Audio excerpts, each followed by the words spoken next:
Hello all, I am Palak Vadadia, Assistant Professor at LG Institute of Engineering and Technology from Department of Electronics and Communication.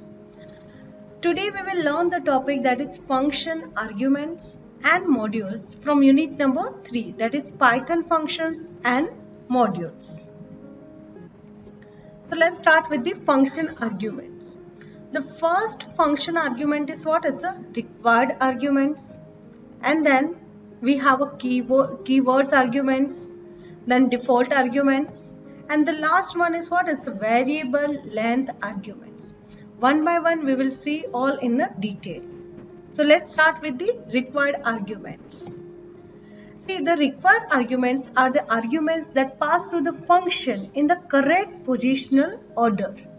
Here the number of arguments in the function call should match exactly with the function definition. That means if inside the function, if you have mentioned the two parameters, then definitely when you just call that function, you have to pass that two parameters. Otherwise, it will give you the error. Like, consider this is my simple program.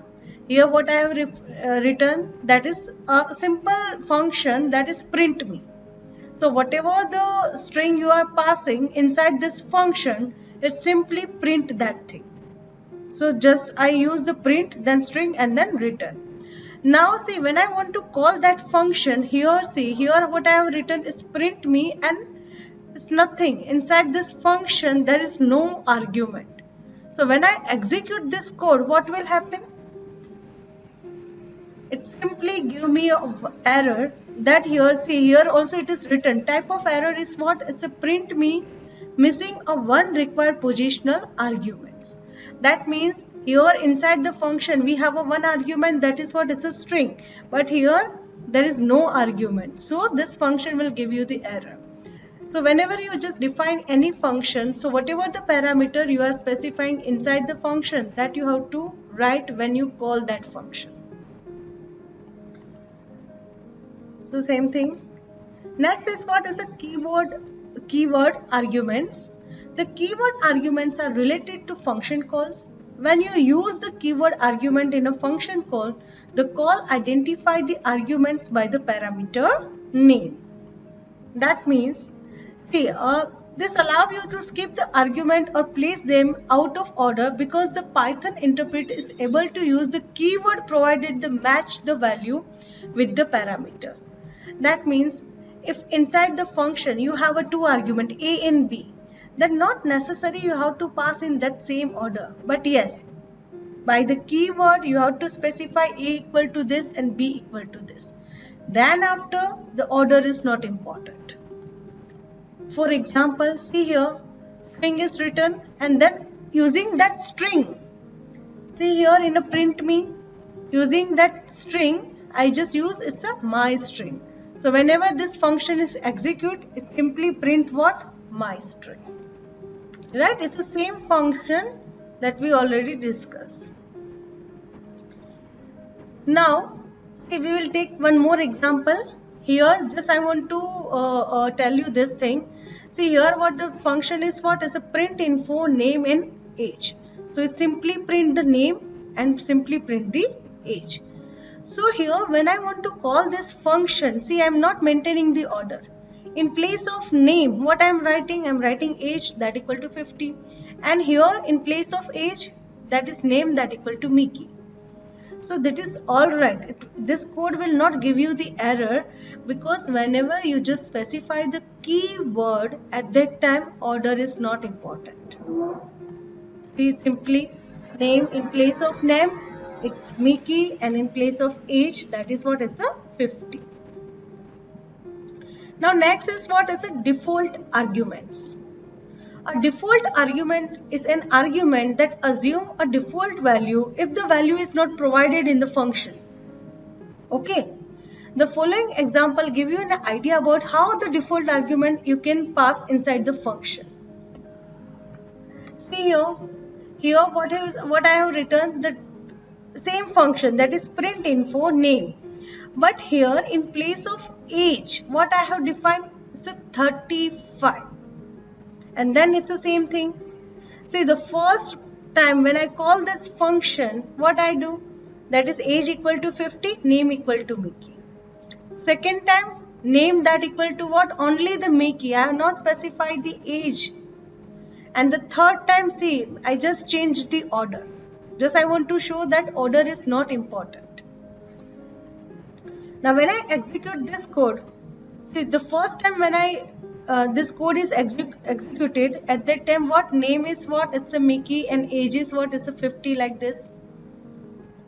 When, see, this code is second time executed like this, that is what? Name Mickey.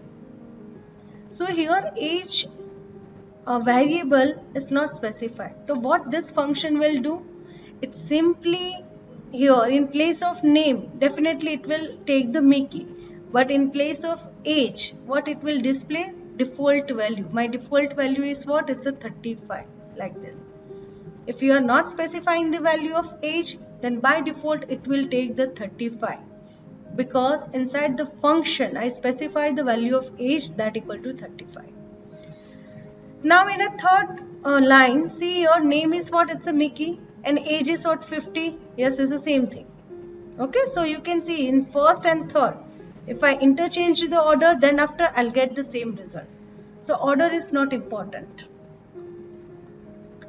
Now the third one is what? It's the variable length arguments. So you may need to process a function that is more argument than you specified while defining the functions.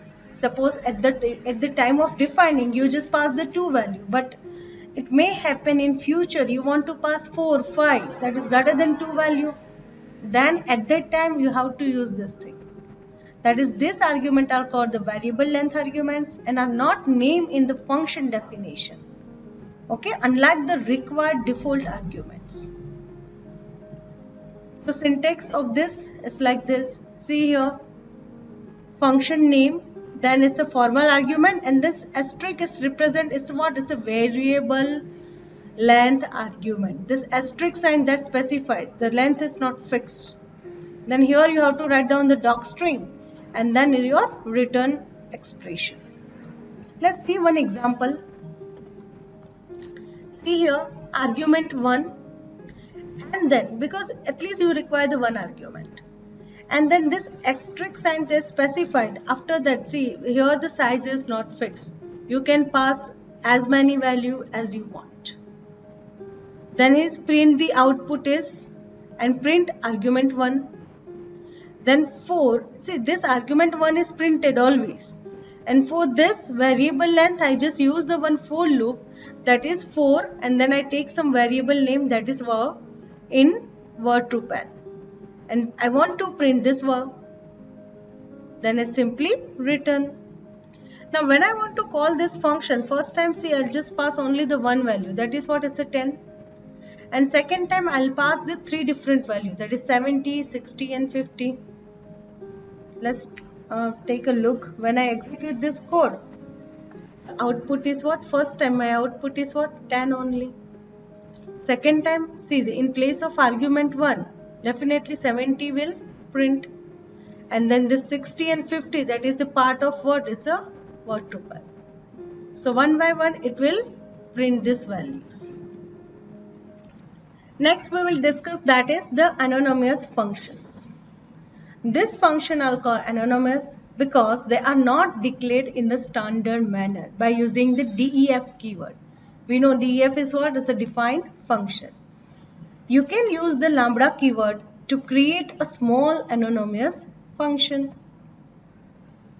It can take any number of arguments but return just one value in the form of expression. They cannot contain the command or multiple expression. So it will take only the one form of expression. This function cannot be direct call print because the lambda required at least one expression. That's what we have discussed here. At least what we require the one expression. You cannot directly call the print function. Let's see one example. See, this is the syntax of the lambda. Here you require the one expression, that is what? Argument 1. And this is optional.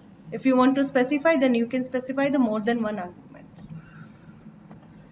Then here see the function is what? Here sum that equal to lambda, that is what? In place of def, here you have to use this keyword, that is lambda. And then argument 1 and argument 2. What this function will do is simply add these two arguments, that is argument 1 and argument 2. So when I call this function sum, inside this sum I have to pass the two value, because one is what? Is argument 1 and another value is what? Is argument 2. So inside this I have passed the two different value. Similarly, again I call this function and I pass the 20. So after the execution of this code, the first value is what? Simply is add, because here it is what? Is argument 1 plus argument 2. So when you add 10 plus 20, answer is what? Is 30. And for the second time, when you add 20 plus 20, the answer is what? It's 40. Alright.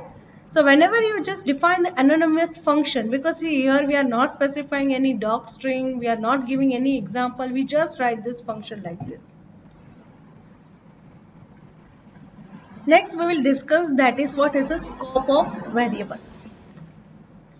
See, the all variables in a program may not be accessible in all location in that program.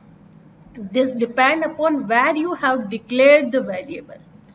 If you declare any variable inside the function, then you can use that variable inside the function only. And if you declare the variable that is outside of the function, so that is known as a what? Some global variables that we will discuss in detail. So there are the two types, as I said, one is what? Is a global, another is what? Is a local. Let's see what is the difference in global and local. The variables that are defined inside the function body, that is obviously it is called as a what? It's a local scope, or we can say it's a local variable. Or the variable those are defined outside of the function, that is called as a global variables, or we can say it's a global scope. This means that the local variables can be accessed only inside the function which they are declared, whereas the global variable can be accessed throughout the program body by the function. Alright, let's take one example. Here the total that equal to what? Is 0. And I have just write one function, that is def sum, then argument 1 and argument 2. It simply add these two arguments, and just see carefully. Inside this I have used the variable that is what? It's a total. So this total is known as a what? Is a local variable, because I have defined this variable inside the function. And it is what? Simply print the total and then return the total. And this total is what? It's a global variable, because I have defined this variable that is outside of the function. So when you call this sum 10, 20, that is sum, argument 1 is 10, argument 2 is what? It's a 20. So when I write print, again see I am using what? Is a print, and then it's a total. So what they will do? First of all, it goes to this function, that is sum, argument 1 and argument 2. Here it will print what? It's a total variable. So it is first, it will inside the function local total, that is what? Is a 30. Now this print statement, what it will print? That is print the outside of this function value, that is a 0. Because when you want to print the inside this, that is local variable, then you have to call this function. Because first time I want to print what? Is a local variable. That's why I call the function, and the second time I simply use the print command to print the global variable. So I hope this concept is clear. Now next we will discuss about, that is Python modules. See, it is very similar to the function, so we will do the one quick revision of the function, we can say like that. So the module is a file containing the Python definition and statement. The module can be defined the functions, classes and variables, and it is also include the runnable codes. Now we can break down the large program into the small, manageable and organized file. Furthermore, the module are provided the reusability of the code. So it's just like the function. Okay, when you want to do the some large program, then what you can do, you can just write the different function, and whenever it require, you just call that function. So here what we can do, here we can write the module, and the file name module is what? That is your file name. And whenever it require, you just call that module inside your new file. Now we can define our most used function in a module and import it instead of copying the definition into the different program. Like a function, right? We don't want to copy the code, we just want to call the function. So here also, you no need to copy the code, you just import that module. Now see here, I have written one definition, that is add and this program, and here the result is what? Is a plus b, and then return the result. So this program is simply what it do the addition. So my file name is what? Is an example. So my module is what? Now it is known as an example. Now inside this module, I use the one function, that is what? Is a add. The function take two numbers of return their sum. Now how to import the module? Now you know very well that you can do by help of what? Import statement. So we use the import keyword to do this, and to import our previously defined module example, we type the following, like import, and then you have to write example. So this file will import. If you remember, then in our plotting of data, we are just import what is a matplotlib library as well as some numpy, that is numbers in Python. So here if you write example.add, so this is first you have to define the module, and then you have to define the function, that function that is inside this module. What we are writing in a plotting of data, we are just writing np dot something pi. For example, np dot pi. Np is what? Is our module. Inside that module, I want to use the function that is pi. So here you have to specify like this. Now we can import the module using the import statement and the definition inside. Like let's take the another example. See, as I discussed, first of all, what we can say, it's import math. It's what is an inbuilt module, and then we have to print what is the pi value. So first you have to write down the module name, and then you have to define the function. When you run this code, definitely you will get the value of pi. Next, import with renaming. That is what? Import numpy as np. See here, import math as m. So instead of writing math over here, you have to just write down n. Here you can write down anything, a, b, c, x, y, z, anything. But you just remember one thing, whenever you want to use the function that is reside under any module, then you have to define first module name, then dot, and then the function. So here the same thing, we are just going to rename that math as a m, and then you are just calling that function. Now next, from an import statement. Yes, this is something interesting. So we can import the specific name from the module without importing the module as a whole. Here is one example. See here, math import pi. So that what this statement specify, from math I want to import the function pi. Then no need to write down math dot pi. Simply you have to write down what is the pi, because I am just specifying what I want exactly. So that's why it's a from math only import which function, that is pi function. So in such cases we don't use the dot operator. Okay, and see the result is what? Definitely is this. And when you want to import the more thing, like you want e also, then specify comma, then E. Then if you want other function, then you specify comma and then that function name. See, now pi value is this, E value is this, right? Now if I want to import all the names, then simply you just put the asterisk. That is inside the math, I want every function that is returned inside the math. And then simply all the functions, import everything with the asterisk symbol, and it's not good, but it is not good programming. Yes, definitely. So you have to specify whatever you want to use. But this is the one way to import all the names. So I hope this function and module is clear. See, the module is similar to the function. Okay, but whenever you just want to import, then you have to specify the module name. If you have any query related to this session, please ask me. Okay? Thank you.